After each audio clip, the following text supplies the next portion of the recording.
baixant trobaràs un munt de gent. Joan, he vist que has penjat una foto a l'Instagram de la Domus superxula.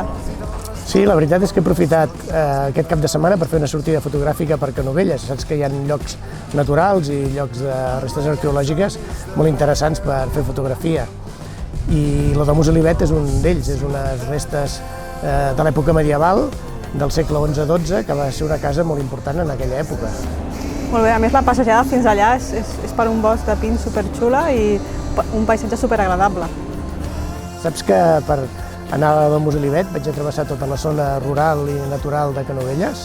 Sí, jo surto a caminar moltes vegades per aquest entorn i sempre duc uns binocles o la càmera perquè és molt fàcil veure algun aligot o algun mussol que habiten a la zona i que fan de l'entorn que tingui un plus afegit, no? Saps que aquesta zona és una zona molt extensa, rural i molt agradable per anar a passejar i per gaudir de la natura i de l'agricultura. Hi trobem cultius ecològics, hi trobem ramaderia ecològica de xai i hi trobem productors, fins i tot de formatge de gran renom i de gran qualitat. I no ens oblidem del torrent de Can Fangues, que és un racó ombrívol preciós en Bosc de Ribera. Doncs a mi un espai que m'agrada moltíssim és l'era de Can Castells, perquè des d'allà és un mirador superxulo de tota la plana i a més del riu Congost, no? Que és un espai d'interès natural protegit.